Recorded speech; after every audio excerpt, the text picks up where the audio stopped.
Ok. Donc, je refais juste pour le début. Je viens de faire une introduction et j'ai oublié d'habiller d'enregistrement. Donc, voilà.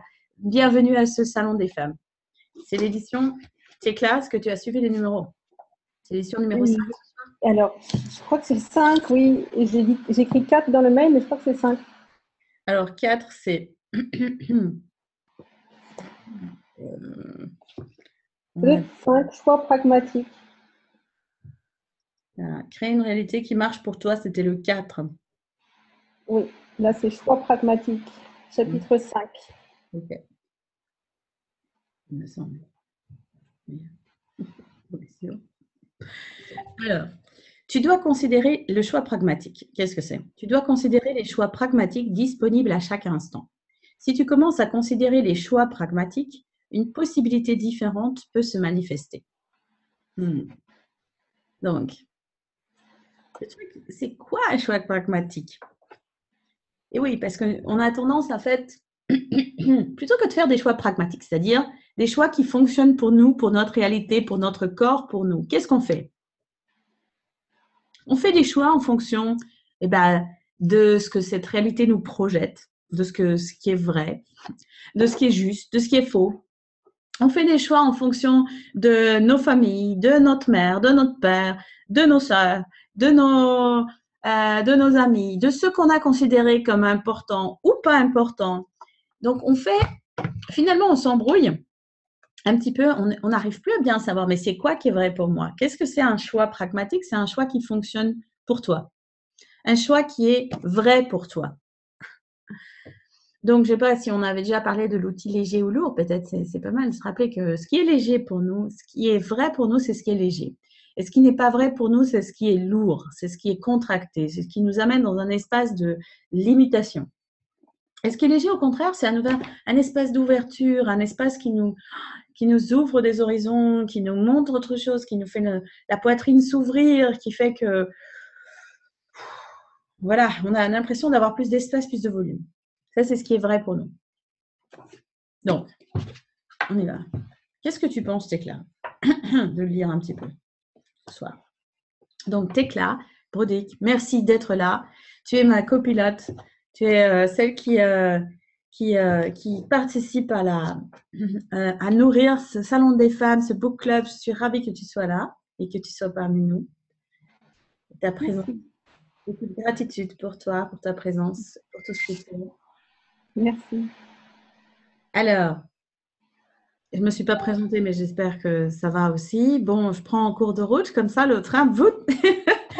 Virginie Aymar, facilitatrice Access Consciousness, ravie de vous retrouver pour ce cinquième édition du livre. Donc, chapitre 5. Allez, on se lance, on rentre dedans. Est-ce qu'on est là pour ça quand même? On plonge.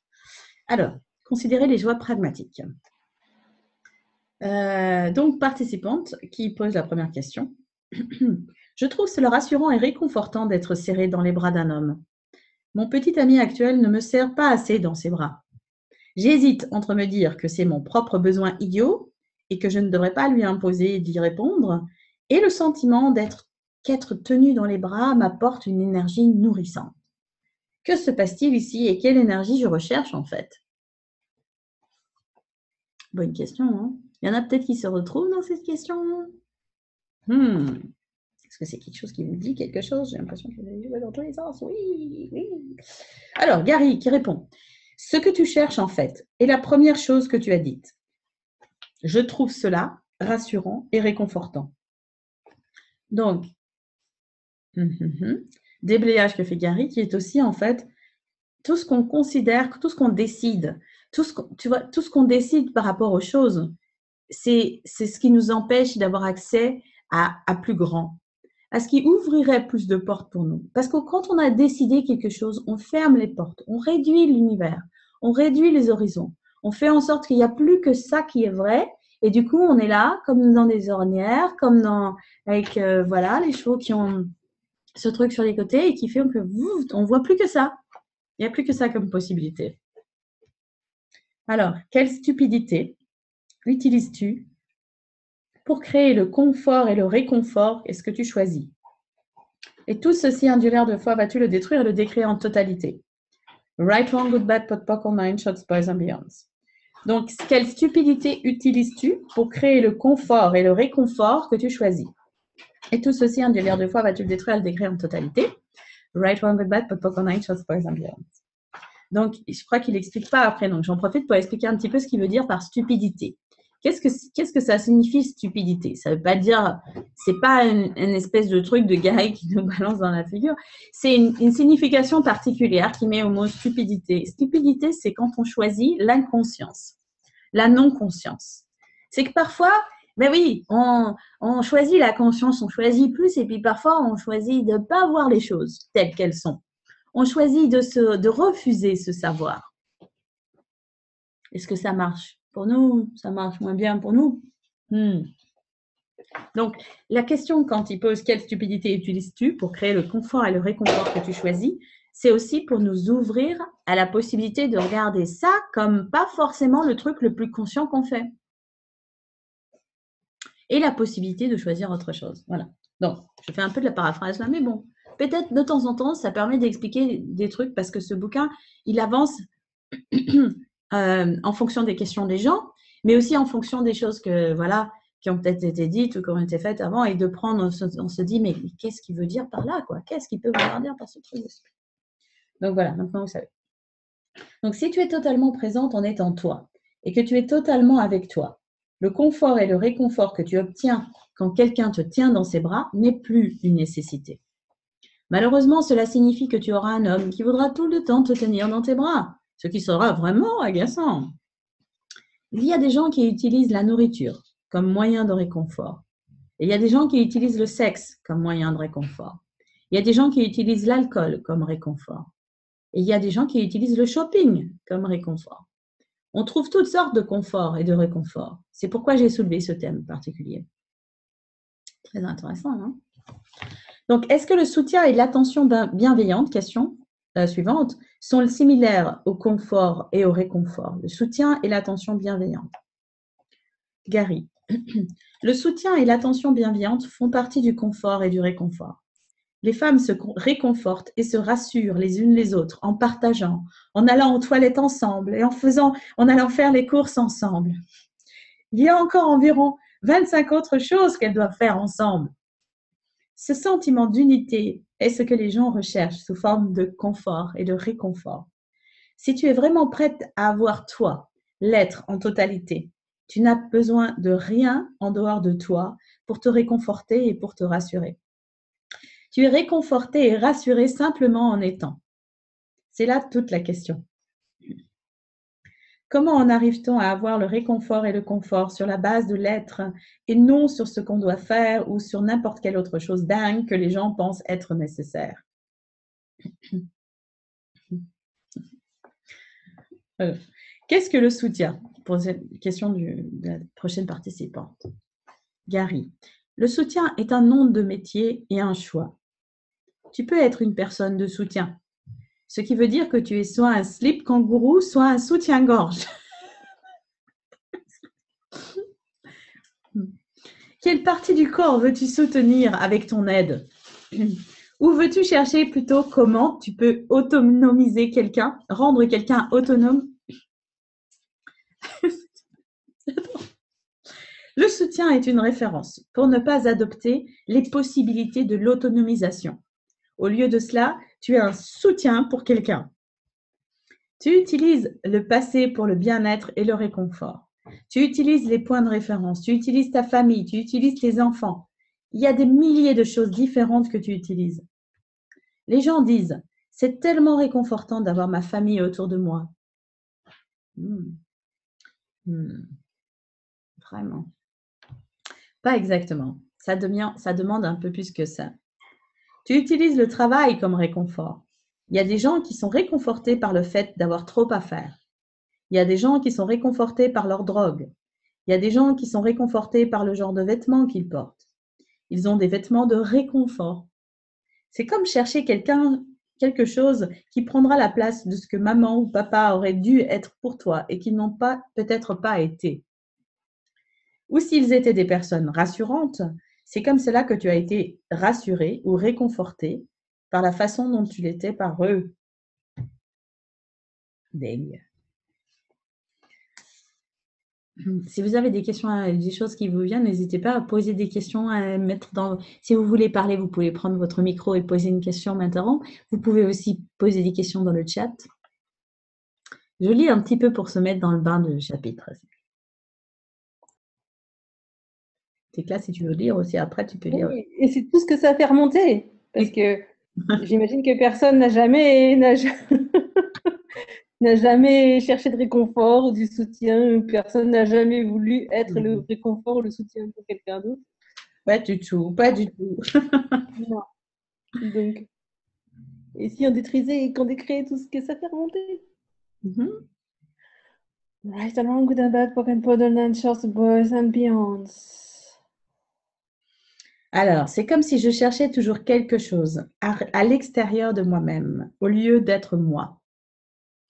Exactement, dit Gary. C'est là toute l'idée. Quand tu cherches le confort et le réconfort à l'extérieur de toi, tu n'arrives jamais à être suffisamment présente pour te demander, est-ce que je veux cela vraiment? Est-ce vraiment nécessaire? Est-ce que cela compte vraiment pour moi? Et est-ce vraiment ce dont j'ai besoin? Il y a certains domaines où tu as créé le confort et le réconfort, comme si c'était équivalent à la sécurité. Les gens recherchent la sécurité. C'est le fait d'avoir un endroit solide sur lequel tu peux te tenir debout, plutôt que de la solidité d'être qui te permet de te tenir debout n'importe où sans avoir l'impression que tu ne peux pas être ou que tu ne peux pas maintenir ta position. Tout le monde essaye de créer une position. Nous sommes dans un monde de positionnement. Nous essayons toujours de trouver là où nous appartenons, à quoi nous appartenons et à qui nous appartenons. Quelle est la chose opportune à posséder? Quelle est la chose opportune à faire? Quelle est la bonne personne à qui parler? Quelle est la bonne personne avec qui être? Tout cela correspond à la hiérarchie de positionnement que nous créons pour déterminer un point de vue fixe qui nous donne le confort et le réconfort d'avoir une réalité solide et sûre. Le confort et le réconfort font partie de l'univers de la certitude, qui crée l'impression que tu as une place où tu peux être, au lieu d'être l'espace que tu es, dans lequel tu es toujours toi et tu n'es jamais dans le besoin de changer. Et que tu n'es jamais le besoin de changer. Je parlais avec quelqu'un l'autre jour et il me disait, cette femme est vraiment étonnante.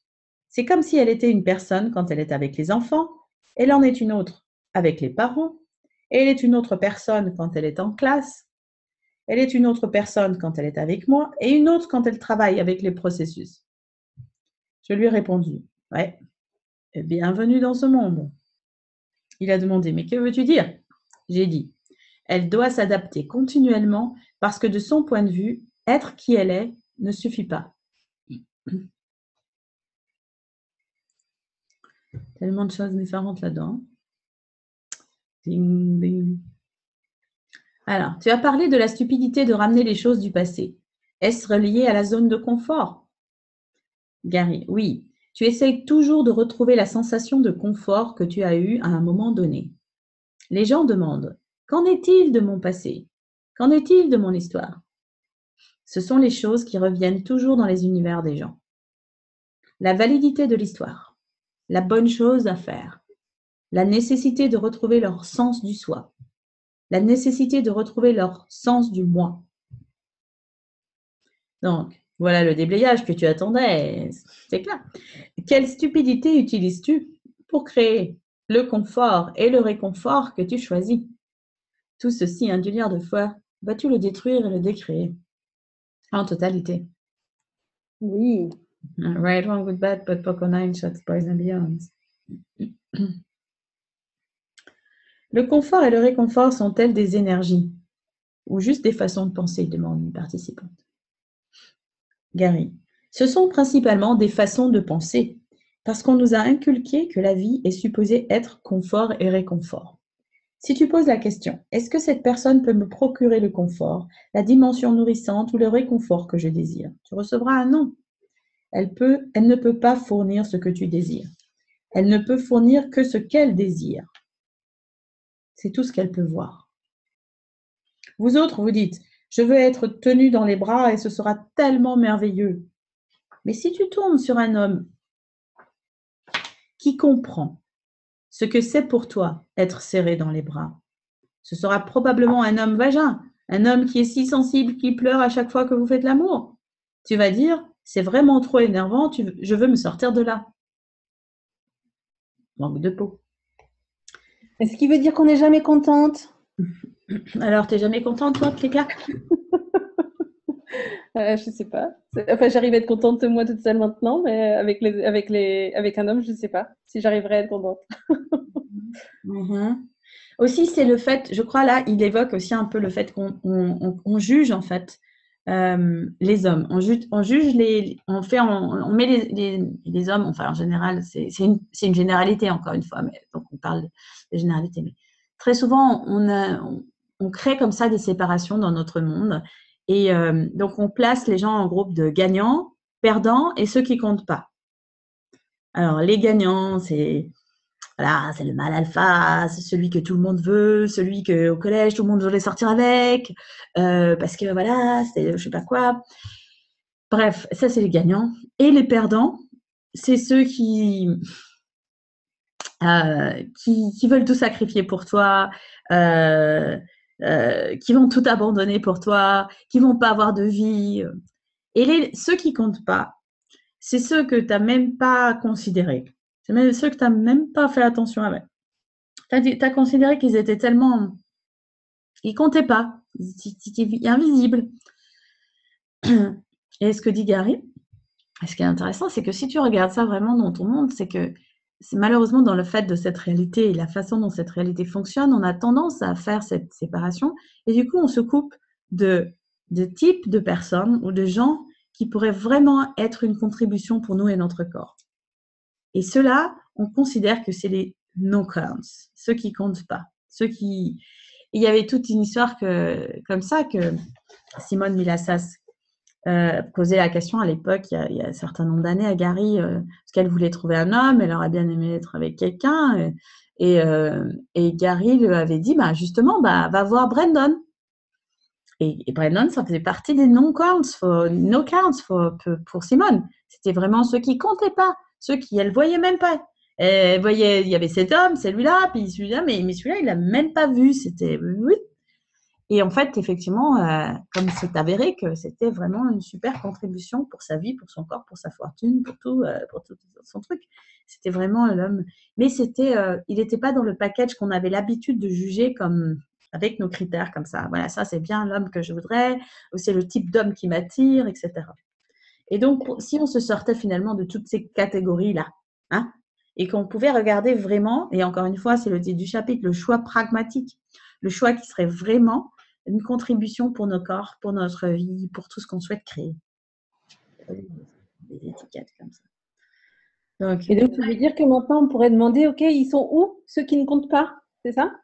Ben, c'est-à-dire, tu pourrais arrêter de considérer cette séparation comme une façon de regarder ta vie et simplement demander où est-ce qu'il est, celui ou celle qui peut être une contribution pour mon corps, pour ma vie et pour mon futur et pour la vie que je souhaite créer.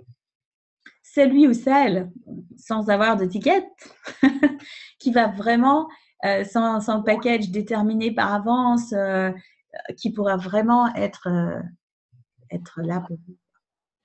Et oui, alors Dominique écrit dans le chat, n'est-on pas influencé par nos points de vue? Exactement, Dominique. Exactement. C'est ça tout le truc. C'est que finalement, on regarde notre monde avec ses lunettes comme ça. Ou alors, voilà, c'est des fois rose, des fois bleu, des fois en 3D, des fois en 2D, des fois en 1D. Et c'est nos points de vue qui font ça. C'est les points de vue, les choses qu'on a décidées qui étaient vraies ou qui n'étaient pas vraies. Enfin, tout ce qu'on met comme cadre, comme ça, nous empêche de voir les possibilités qui sont vraiment des contributions pour nous.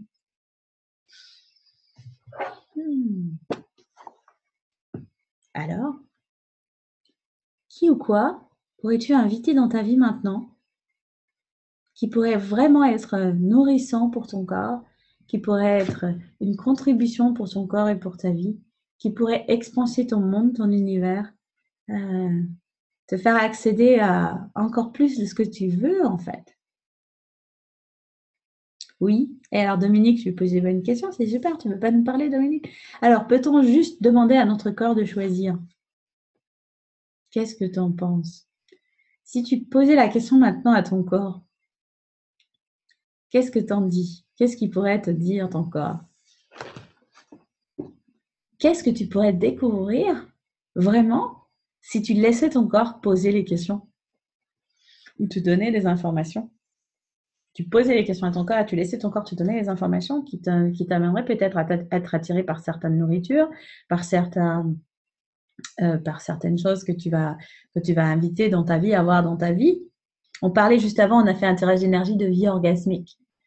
Et les questions, c'était, ouais, qu'est-ce que tu pourrais inviter dans ton vie qui serait une contribution pour toi? Toutes les choses que tu pourrais inviter dans ta vie qui pourraient être une contribution à avoir une vie plus orgasmique pour toi, plus orgasmique dans le sens de cette énergie générative, contributive, joyeuse, créative, expansive, qui te fait accéder à ce pétillement que tu as en toi. Alors, Aude, tu nous dis, j'ai laissé mon corps choisir et c'est magique. Oui, génial, tu ne veux pas nous raconter une histoire? Dominique, il choisirait un que je n'ai pas vu et que mon mental ne choisirait certainement pas. Exactement, c'est ça tout le truc. C'est on fait des découvertes et on se laisse surprendre. C'est exactement moi ce qui m'est arrivé dans ma vie. La rencontre avec une personne qui est toujours dans ma vie actuellement et qui a été vraiment une contribution énorme et qui était vraiment pas choisie avec ma tête. Mais pour la première fois, j'avais laissé mon corps choisir. Et ma tête a vraiment débattu pendant toute une soirée pour me dire non, c'est pas possible, c'était pas le package qu'on avait vu. On avait dit au moins 1m90. Ça n'a fait pas 1m90. Je ne suis pas d'accord avec ce choix.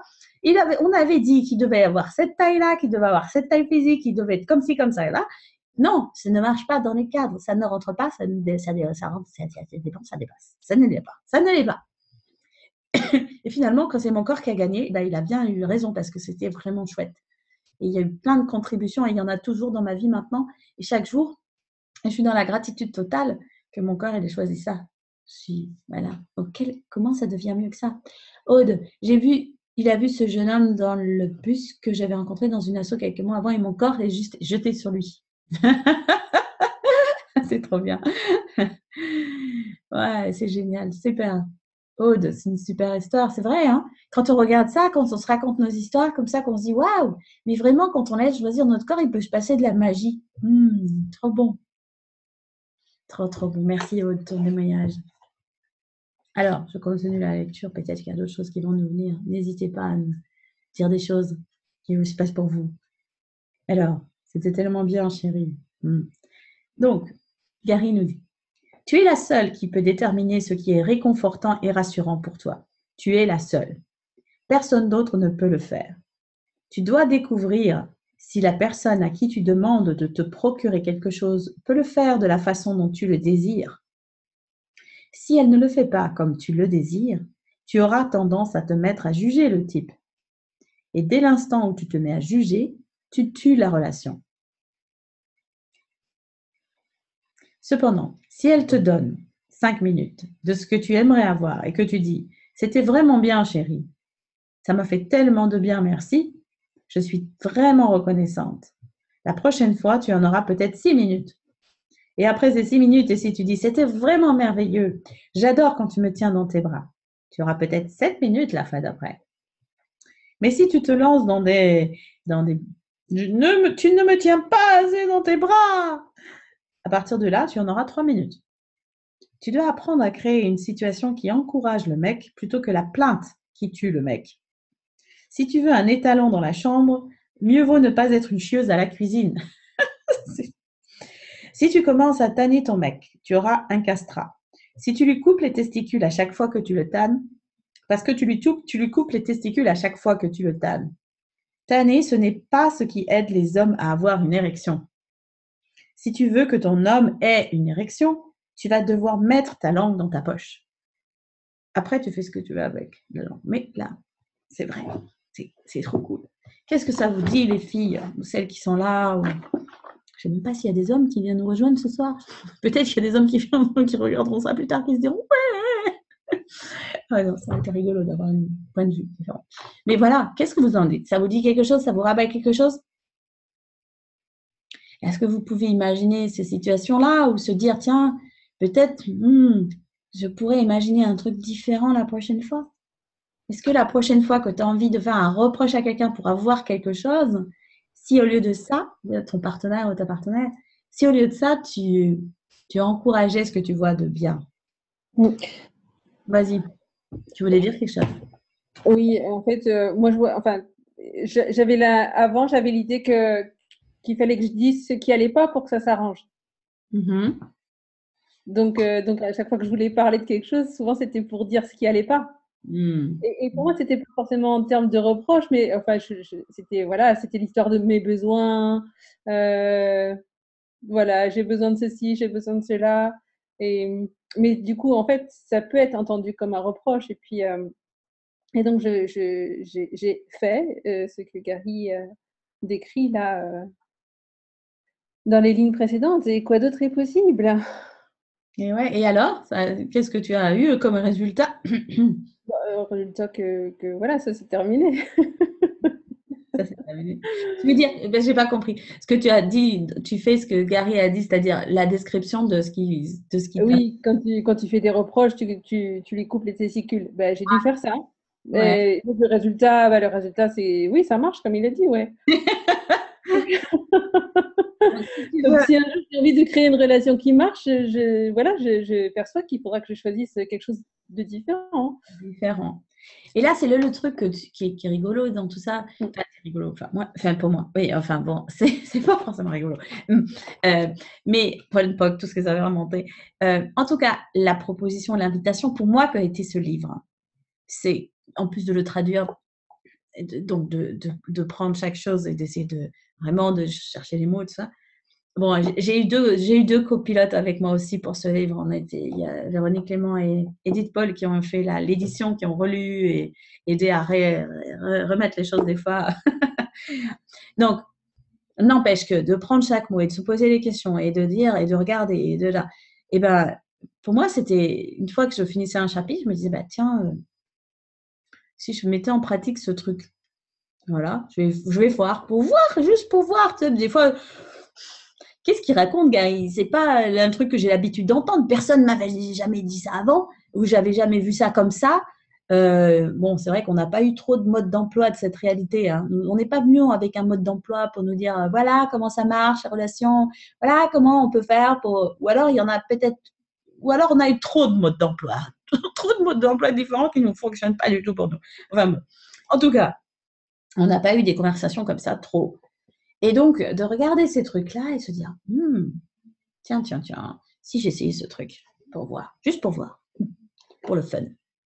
Et parce que juste en faisant ça, en essayant le truc juste pour le fun et pour voir, on ouvre déjà une possibilité différente parce qu'on se permet de faire un choix ou de faire quelque chose qu'on n'aurait pas fait avant. Si par exemple, tu as l'habitude de faire ça tout le temps, donc de faire la liste des litanies des choses qui ne vont pas chez lui, alors que toi, ce que tu voudrais, c'est coucher avec lui ce soir, avoir un bon temps avec lui, ou alors même de faire câlin sur le canapé, ou j'en sais rien, ou de faire autre chose, ou de sortir, ou de t'amuser, ou de t'éclater.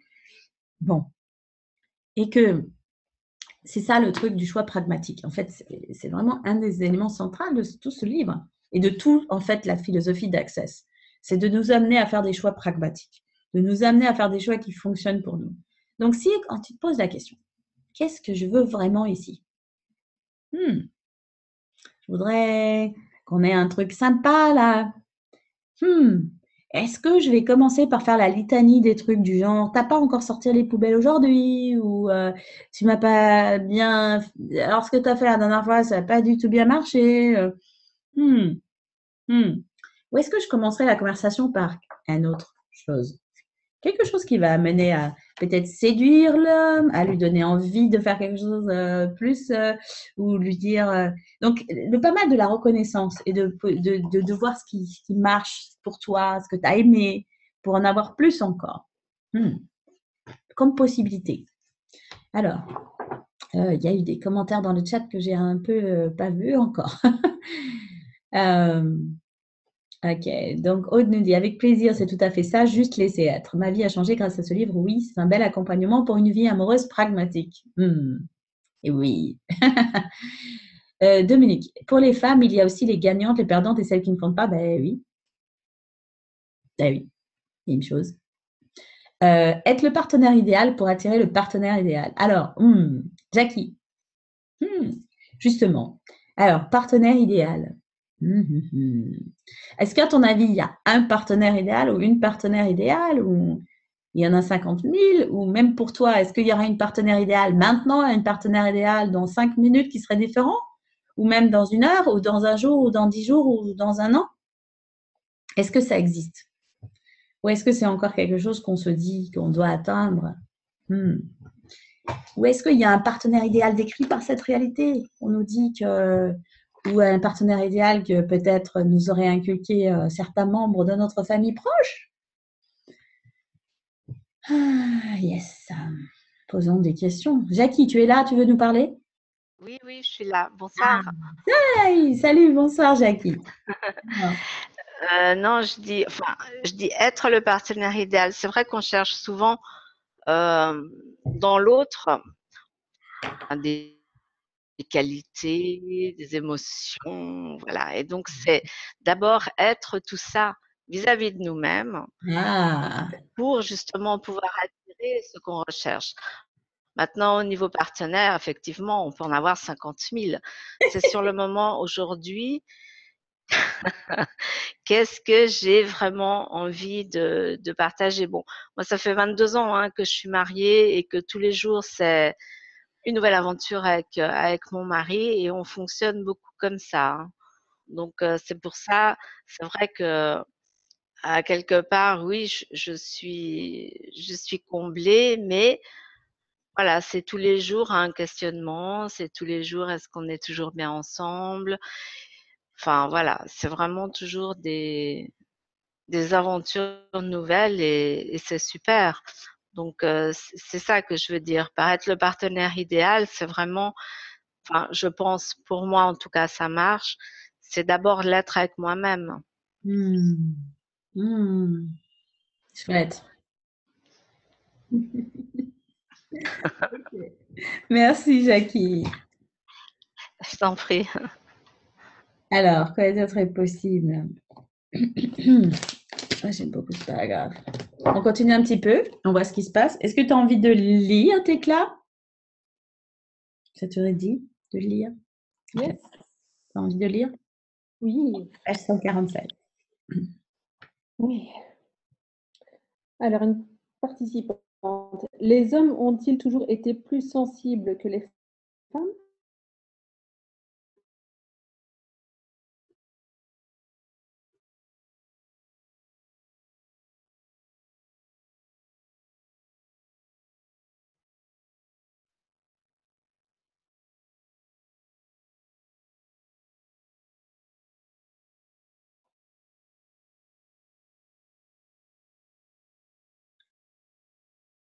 Alors, je ne sais pas si c'est juste moi, mais je ne t'entends plus, Tekla.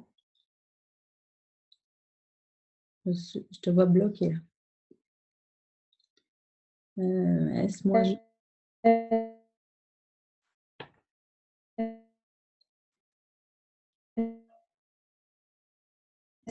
En fait, le contraire de ce que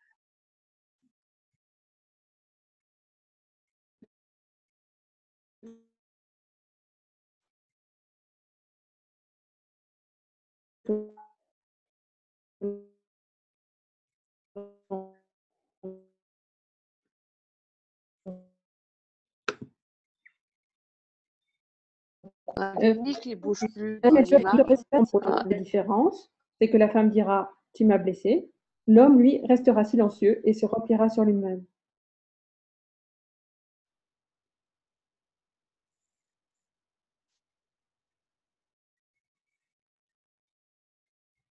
Et comment ça?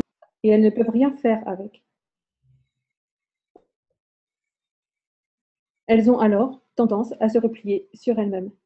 Si tu es quelqu'un de sensible et qui n'a pas été autorisé à être sensible, tu te replieras sur toi-même à chaque fois que tu en auras l'occasion.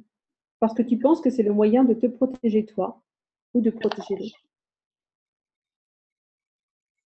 Est-ce que tu es revenue, Virginie? Oui. Et alors, effectivement, c'était coupé. Je ne sais pas. Donc, je vois dans le chat que les gens entendent tout, donc c'est tout bon. Ouais. Et toi, tu nous avais quittés, ouais, on ne te voyait plus. C'était moi de mon côté, alors. OK. Donc, ça va, j'écoute. Je suis tout oui. Ok. Tu dois avoir du laisser-être pour toi-même. Quel pourcentage de laisser-être t'accordes-tu? Moins de 10%? Et quel pourcentage de laisser-être accordes-tu aux autres? Plus de 50%?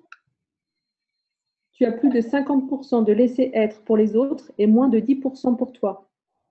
Ce n'est pas le meilleur choix que tu puisses faire. Pourtant, c'est notre base de fonctionnement à tous. Si nous ne nous accordons pas de laisser-être à nous-mêmes, comment pouvons-nous en attendre des autres qu'ils nous en accordent? Comment pouvons-nous espérer recevoir quoi que ce soit dans la vie de la manière dont nous aimerions en fait le recevoir? Donc, quelle stupidité utilises-tu pour créer les degrés de laisser-être que tu choisis? Et tout cela fois Indulia, vas-tu le détruire et le décréer en totalité? Right, wrong, good and bad, pop and pod, and short, boys and beyonds.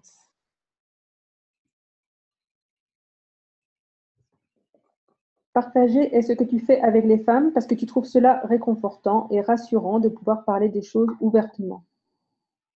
Les hommes ne sont pas rassurés, ni réconfortés ni rassurés de parler des choses ouvertement. Cela les traumatise. J'adorerais vous dire qu'il y a des hommes quelque part qui peuvent parler de cela avec vous. Il n'y en a pas. Ce n'est pas comme ça qu'ils ont été éduqués dès le début.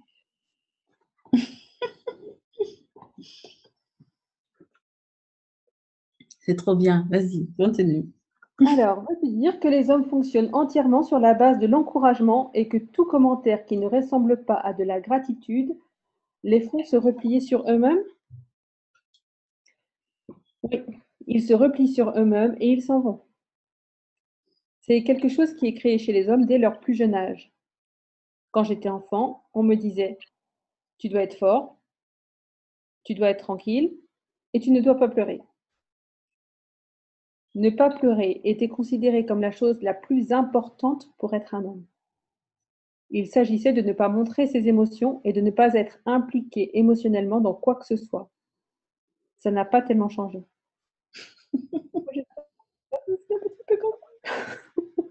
Pour les générations futures. Ah ouais. Et en même temps, tu vois que ça explique peut-être pour beaucoup, je ne sais pas, mais en tout cas, moi, ça m'a beaucoup expliqué de tous les drames que j'ai vécus ou pu avoir vécu. Ou, ou dans mon idéal, est-ce que tu décrivais un de ces petits éclats? Peut-être qu'il y en a d'autres qui se retrouveront. Il fallait tout partager avec l'homme, il fallait dire tout ce qu'on a sur le cœur, il fallait lui dire tout le détail de toute l'évolution métaphysique de ce qu'on a, de ce qu'on ressent et de comment on voit les choses, etc. Alors que l'homme, voilà, tout simplement, ce qu'il dit là, c'est lui, il voit dans toutes les choses que tu dis, il se demande qu'est-ce qu'il doit faire, quel est son rôle là-dedans, qu'est-ce qu'il doit faire. Il essaye, il veut. Si tu lui parles de quelque chose qui marche pas dans la maison, il va aller. Je lui dis mais c'est vraiment dans ce couloir, c'est un peu sombre quand même, hein, c'est pas très pratique pour maquiller pour ça. L'homme va pas penser. Tu vois, peut-être dans c'est un exemple extrême, mais il va pas penser quelque chose de métaphysique sur la lumière. Il va réfléchir dans sa tête, qu'est-ce qu'il faut que je fasse? Changer ça. Il faut que j'achète une nouvelle ampoule, il faut que je change. Et la prochaine fois, quand tu reviens, il y a de la lumière dans le couloir et tout est bien. Enfin bon, dans le meilleur des cas, quand ça marche bien, tout marche bien. Et donc là, ton rôle à toi, c'est de dire waouh, tu as, tu as changé l'ampoule, mais c'est super bien. C'est tout simple. C'est des choses très, très faciles. Très faciles à mettre en place. Ils peuvent tout changer. Et puis c'est vraiment juste une histoire de point de vue parce que des fois, voilà, on regarde les choses qu'il n'aurait pas faites au lieu de regarder ce qu'il a fait, justement. Mhm, mhm. Quand il a changé l'ampoule, on ne va pas lui dire, mais oui, mais tu aurais pu en plus vider la poubelle. Ouais, quand même, t'as pas. Bon, c'est bien, tu as changé d'ampoule, mais quand même, tu n'as pas fait tous ces autres trucs que je te demande depuis des années. Ouais. Et pourquoi tu n'as pas épousé la lampe étant donné que tu étais sur l'échelle? Exactement. Salut Diana. Mais ça me fait toujours rigoler avec une copine parce que moi aussi, j'ai appris à laisser faire mon homme. Bon, on n'est pas mariés, mais quand il m'aide et il prend la neige et tout ça, mais surtout, il a sa façon. Et on ne rentre pas dedans parce qu'après, il dit, bah, écoute, tu fais toi-même. Et après, on se plaint que les hommes ne nous aident pas dans le ménage. Et je vois ça souvent avec les copines quoi, qui dirigent leurs hommes. Et en fait, après, ils s'étonnent qu'ils restent toutes seules avec le travail.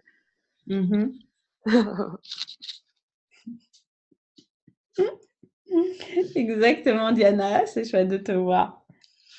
Et ouais, et donc, où est-ce qu'on en est? On n'a pas loupé de On a dit comme nos mères. Donc, partout où nous sommes nos mères, est-ce qu'on va maintenant retourner tout ça à l'expéditeur avec la conscience associée? Right along the bad token for the nature's boys and beyond. Et quelle stupidité utilises-tu qui est là pour créer les degrés de laisser-être que tu choisis? Et tout ceci annulaire de fois vas-tu le détruire et le décréer? Oui. Right, wrong, good, bad, good, poker, nine, shots, boys and beyonds. Donc Nadine demande le laisser être. Ouais. Alors, le laisser être, qu'est-ce que c'est? C'est quoi, Nadine? J'ai pas vu. C'est soi? Ouais.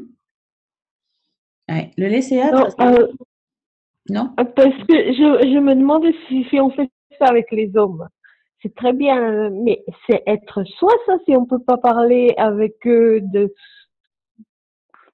Ah, ok. avec qui on va parler alors. Ah, ok, d'accord, ok. Ça y est, j'ai compris. Ah, bonne question, Nadine. Super bonne question. Ah, bah, dis donc. Donc, voyons ça dans le détail. Donc, être soi. Est-ce qu'on renonce à soi si on décide, ou si on, dans un moment, on décide de faire un choix pragmatique? En quoi faire un choix? Alors, comment ça s'articule le truc? Le sujet du chapitre, c'est le choix pragmatique.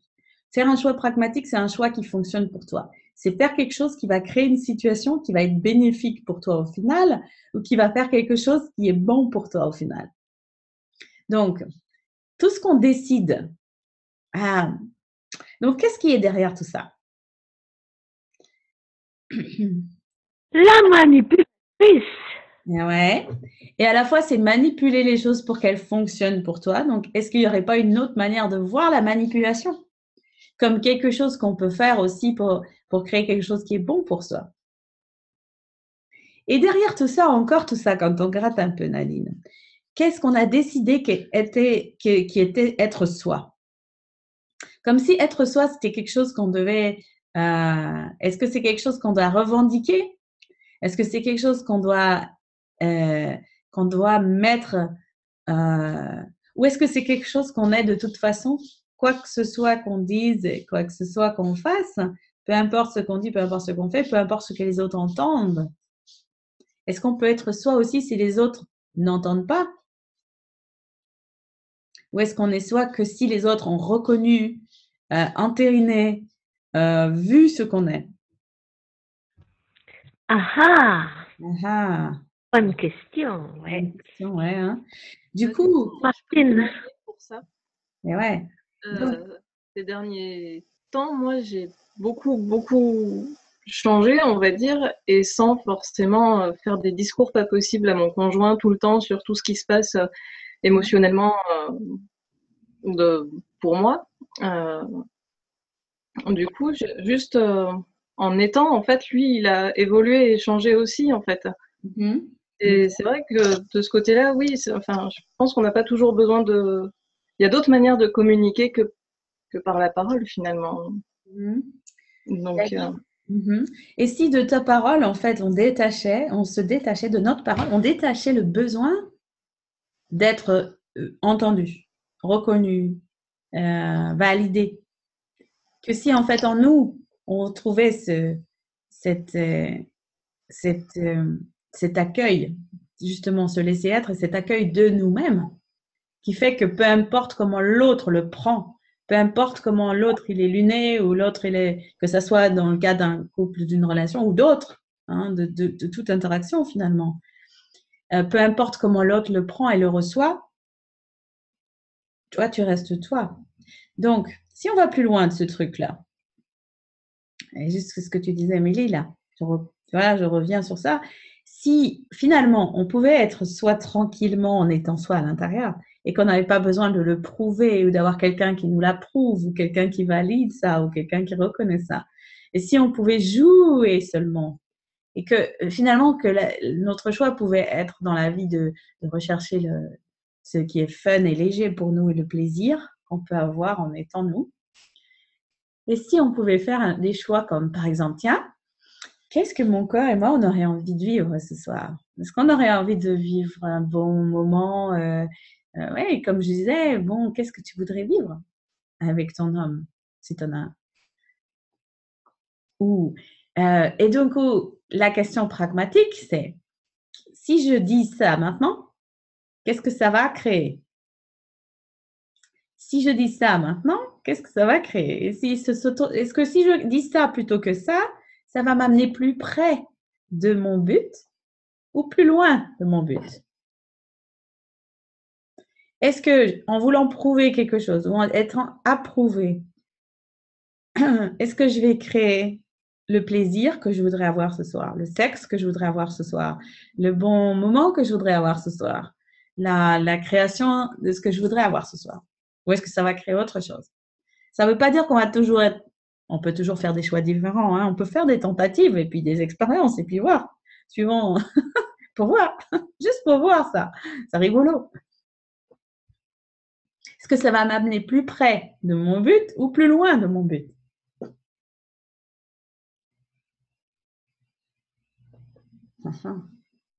Question. Alors...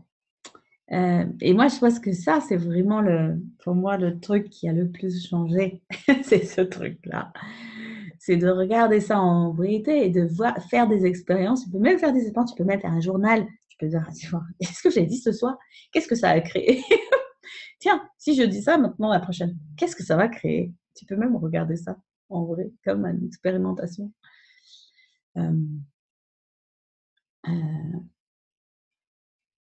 Ouais, en exemple, Aude, tu parlais de l'exemple de tes parents. Tu voyais comme ta mère et ton père sont en dynamique, en interaction, et comment le fait de certaines choses qu'on peut dire peut diminuer un homme ou diminuer la personne, et du coup au quotidien. Et le truc, c'est que quand on est confronté à un modèle comme celui de nos parents, qui est quand même le premier modèle qu'on a vécu, si on a des parents, enfin, ça un peu dépend de nos vies, mais en général, on va dire, c'est le premier qu'on a vu, ceux qui nous ont élevés. Et du coup, on a tendance à être inspiré par ça, à être marqué par ça. Et donc, ça aussi, c'est quelque chose qu'on peut regarder et on peut se libérer d'éventuellement ce qui nous a de cette influence, en fait. En se disant, non pas je ne veux jamais être comme mes parents, parce que ça, c'est pas être libéré de l'influence, ou d'être, je veux absolument être comme mes parents, parce que non plus, on n'est pas libéré de l'influence. C'est ni l'un ni l'autre, c'est d'être dans la polarité, c'est de sortir de la polarité et de pouvoir détruire et décréer tout ce qu'on a assimilé comme étant vrai et qui ne l'est pas forcément pour nous, pour se donner la liberté de pouvoir choisir. Virginie? Oui? Moi, je voulais juste te dire, merci pour cette traduction, puis merci pour ce salon du livre, parce que c'est tout à fait ça, c'est comment on a été éduqués et comment détruire et décréer tout ça, sans jugement pour aller nous de l'avant. Et effectivement, je rebondis sur ce que j'ai mis par rapport à mes parents ou aux copains que je viens de rencontrer. Ouais. Et grâce au livre, je vois comment j'ai pu changer par rapport à mes relations d'avant. Et même si ma relation n'est pas parfaite, mais voilà, ajuster au jour le jour. Poser des questions, et si je fais ça ou si je dis ça, qu'est-ce qui va se passer? Et à force, ça devient une habitude et tu te poses presque plus de questions, ça devient naturel et tu vis des relations différentes avec tes amis, avec ta famille et puis avec tes amants. Donc, voilà. Ouais, chouette. Merci, Aude. C'est super. Merci pour ton témoignage. C'est vraiment un super livre pour moi, quoi. Voilà. Et sûrement pour beaucoup. Ouais. Cool. Merci, Aude. Merci à toi, Virginie. Et merci à vous toutes. Et ouais, du coup. Donc maintenant, Dominique, tu dis, je me demande à chaque fois, qu'est-ce qui va créer le plus ici? Ça, c'est le pragmatisme. Ça, c'est du pragmatisme. C'est exactement ça, faire le choix pragmatique. Donc, qu'est-ce que le choix pragmatique pourrait créer pour vous dans vos vies maintenant? Et si tu faisais maintenant des choix pragmatiques, juste pour voir, pour tenter, pour voir ce que ça pourrait créer de différent pour toi dans ta vie maintenant. Ouais. Donc, à chaque fois que tu veux partager quelque chose comme ça avec ton homme, est-ce que tu peux poser la question, qu'est-ce que ça va créer? Qu'est-ce qui va créer le plus ici? Et aussi, pose-toi la question, qu'est-ce que tu souhaites vraiment ici? Ce sont les questions qui étaient là dans ce chapitre. On n'aura pas le temps d'aller plus loin ce soir parce que les chapitres sont très longs et puis on est là juste pour donner un petit avant-goût, donner envie d'aller explorer plus et de regarder plus. Donc ce que j'espère on vous a donné ce soir et tout ce que ça peut créer pour vous. Donc, j'ai perdu ma page, j'ai perdu sans quelque chose. Il y avait toutes ces questions. 147, tu cherches? Ouais, super. Oui, j'ai cherché les questions qui étaient dans ce chapitre. 145, 144. 144, merci. Est-ce que je veux cela vraiment? Est-ce vraiment nécessaire? Est-ce que cela compte vraiment pour moi? Et est-ce vraiment ce dont j'ai besoin? Et tu peux poser d'autres questions. C'est pas exactement ce que je voulais vous dire. C'est la question, c'est qu'est-ce que je souhaite vraiment là? Qu'est-ce que je souhaite créer là, dans cette relation maintenant ce soir? Alors, et un dernier truc, parce que je crois que quelqu'un l'a écrit aussi dans le chat, je l'ai vu passer, mais je ne sais pas si c'est vrai, mais il y avait une bonne suggestion. L'une des choses aussi qu'on peut faire, puisqu'on est dedans et tout, et tu peux le faire maintenant, et tu peux le faire demain matin en te réveillant, et pour toutes les personnes qui sont dans ta vie avec qui tu es dans une certaine mode de relation, ça peut être ton amant, ton ami, ton copain, ton mari, ta mère, ton père, ton frère, ta soeur, tout ce que tu veux, avec qui tu as une relation, tu peux demander, et je crois qu'on l'avait déjà dit dans une autre fois, tu peux détruire et décréer ta relation avec cette personne. C'est-à-dire, tu décris, c'est exactement ça, Aude, tu détruis et tu décrées les liens, tout ce que tu as projeté sur cette relation, tout ce que tu as décidé que cette relation était ou devait être, ne pourrait pas être, ne devrait pas être, etc. C'est-à-dire, c'est fait comme si tu effaçais tout ça et que tu permettais à ce que cette relation, elle soit comme une toile vierge sur laquelle tu vas peindre maintenant ce que tu as envie de créer, quoi. Donc, c'est une nouvelle création. Donc, chaque jour, ta relation est une nouvelle création. C'était la Jackie qui a témoigné aujourd'hui avec son mari. Et c'est génial. C'est de pouvoir avoir ça, hein, comme Jackie, de voir cette possibilité de détruire et d'écréer tout ce que tu as décidé que cette relation était, pour pouvoir créer quelque chose de nouveau avec cette personne. C'est très magique, ça aussi.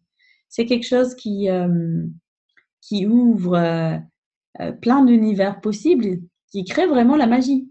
Parce que toi, tu le fais pour toi, de ton point de vue, et en même temps, ça défait plein de choses qui entre vous et cette personne pouvaient exister. Et du coup, qui rend libre aussi la personne. Donc, toi et la personne. C'est magique. Ouais. Voilà. Waouh.